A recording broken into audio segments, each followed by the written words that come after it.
Yo, what's going on everybody? It's Gem Live and welcome back to another video. And today we're going to talk about the NBA draft. But we're not going to talk about everything because there's so much to talk about. I'm actually going to make 3 parts to this series. The first part is going to be the top 3 picks in the NBA draft. The second part is going to be overall the most interesting things that happened in the NBA draft, from the lottery probably to like the first round, because with the second round you're really not sure what's going to happen. I mean, there's going to be some really good players that come out of there, some key role players, maybe some future all-stars. But I mean, that's really hard to predict, and you're really kind of, even like this draft as a whole, like you're really making a lot of predictions, which we're going to talk about in future videos. And then the overall biggest winners and losers of the NBA draft. But let's get started with the top 3. Everyone knew who the top 3 was going to be, but nobody knew the order.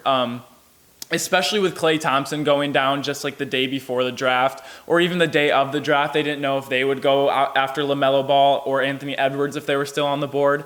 But what I'm going to say is the teams took who they should have taken. The Timberwolves were the number 1 overall pick. They picked Anthony Edwards.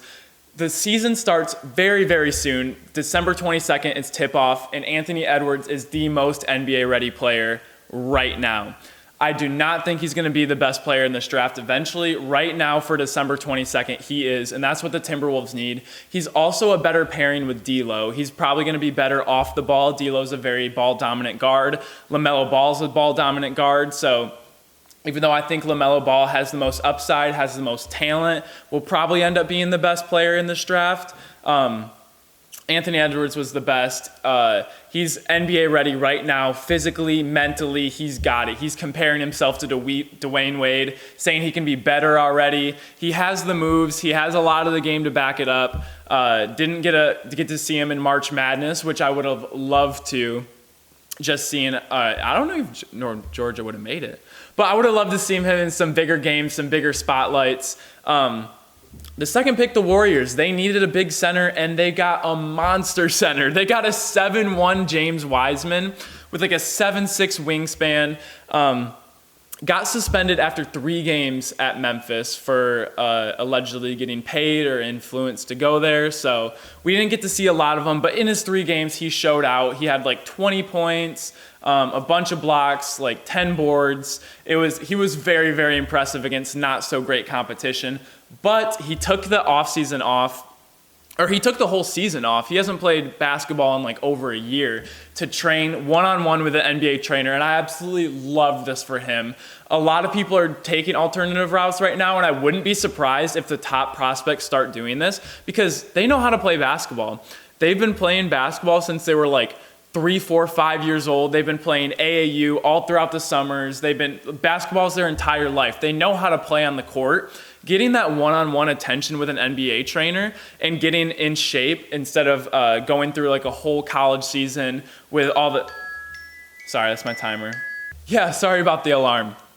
But yeah, all the distractions in college, with just being on a campus with all their schoolwork, they have to take a full schedule. I mean, I know it's usually pretty easy, but they're only playing college players too. And I'm sure the competition at Memphis that he was getting at practice every day is not even close to what he could even get at like NBA pickups that the connection with the trainers have. So, the Warriors are amazing at developing talent. I would love to see James Wiseman stretch out his game more. And the Warriors have Looney and their other centers hitting threes, which they had no 3-point game before joining the Warriors. They have one of the best shooting coaches in the league. So taking a 7'1" James Wiseman, who's so dominant, right now, he has the ceiling of Anthony Davis, and I know he has the body for it. He has the athleticism.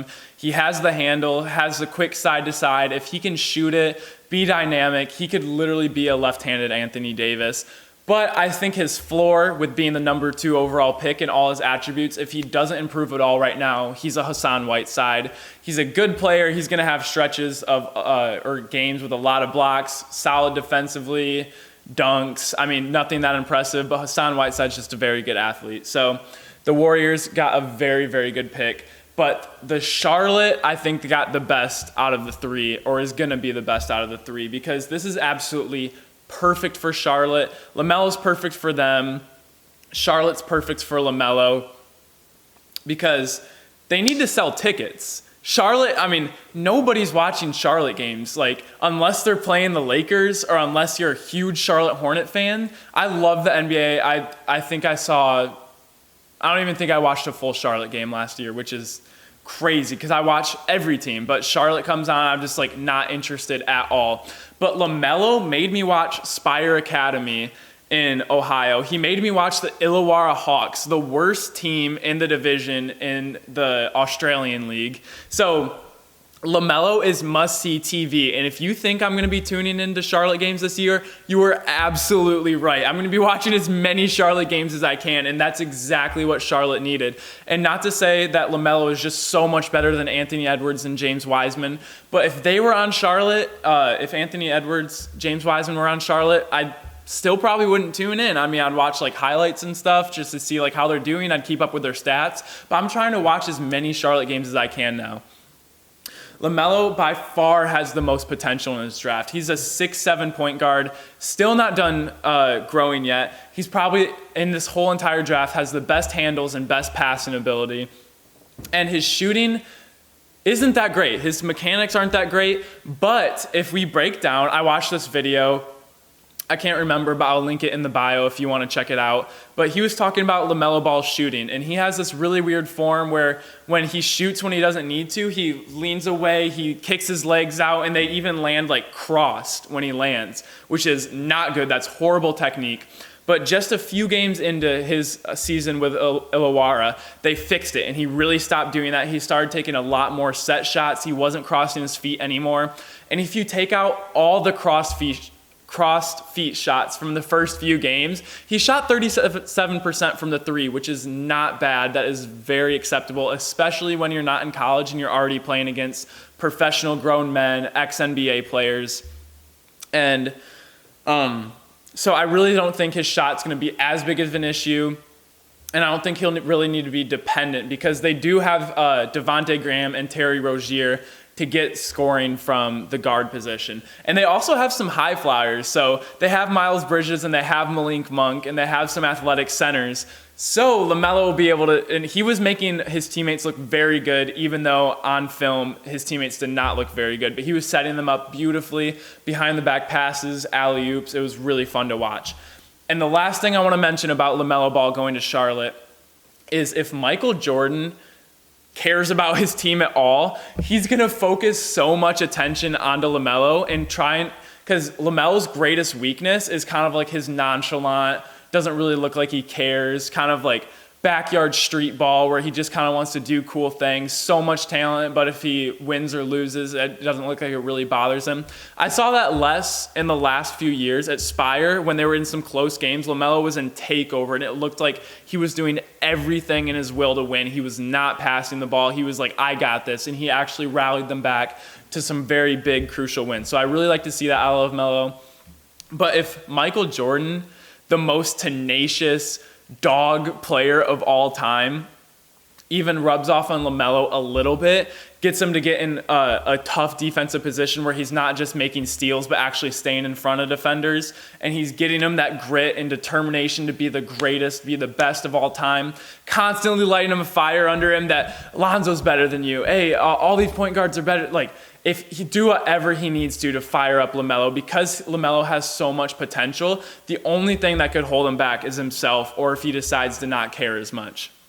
But I really, really liked how the first three picks worked out. Anthony Edwards, the best prospect for December 22nd. James Wiseman, exactly what the Warriors needed, and being the best developing team in the league, I think he's going to be closer on the end of Anthony. I don't think he'll be as good as Anthony Davis. He'll be better than Marvin Bagley. He'll be better. I think he'll be able to shoot it better than DeAndre Ayton, have more versatility. If he can get as big as him, we'll see. But LaMelo Ball, they're going to sell a lot of tickets. I mean, so many tickets. I'm already buying a LaMelo Ball jersey. It should be on the way already, so I'll wear that in a video very soon. But Michael Jordan gets some. LaMelo Ball is going to be the best prospect in this draft. So those are the top three picks. In part two, we are going to go over all the interesting picks in the first round.